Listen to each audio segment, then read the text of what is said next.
پێشتر تەنها بیرۆکەیەک بووە بۆ بەکارهێنانی تورەکە لە بری عەلاگە بۆ پاراستنی ژینگە، بەڵام ئێستا کارگەیەکی بچووکی لێکەوتووەتەوە.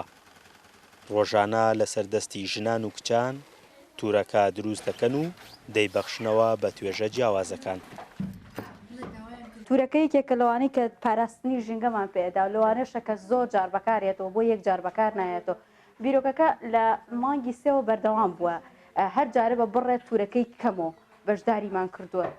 لە هەزاردانەوە 2000 یعنی ئێستش کە هاتووت کردومانە بە کارگەیەکی بچوو بە بەشداریکردنی چەند فێرخوازێ لێرە ئارەزوومەندانە خۆیان هاتوون لەوەشی کە فێری درومانەکە ڕێکە بنەوە دووبارە.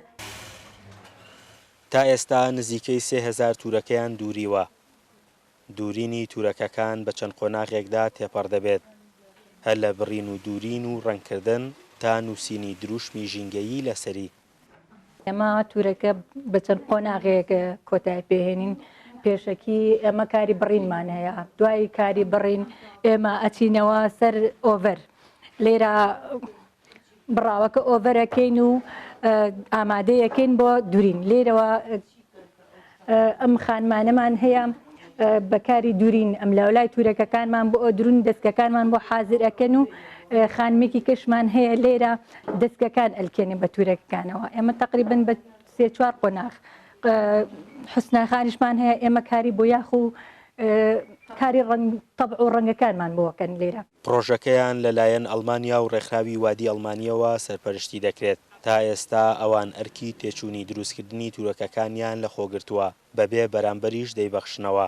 خەڵکیش پێشوازیەکی گەرمیان لێ دەکەن. سپاس و دەستخۆشیمان بۆ کۆنسوڵی ئەڵمانیا و ڕێکخراوی وادی ئەڵمانی هەیە کە بە پشتیوانی ئەوانەوە ئێمە دەستمان بەم کارگە بچووکە کردووە. خەڵک تا ئەو ڕادێبێت بەو شێوەیە کە ئێمە دابشمان کردووە ئەیبینین بە شێوازێکی باش پێشوازیمان لێەکەن و سپاس بۆ هەموو ئەوانە کە لە ئەنگیری ژینگە دۆستین و پارێزگاری لە ژینگەی هەڵەبجە دەکەن. تورەکەکە بە جۆرێک دروستکراوە توانای چەند بارە بەکارهێنانەوەی هەیە. لە ڕووی تەندروستیشەوە بەکارهێنانی تەندروسترە، لە ژینگەشدا کەمتر دەمێنێتەوە لە کاتی بەکارنەهێنانیدا. فەرحان هەورامانی، دەنگی ئەمریکا، هەڵەبجە.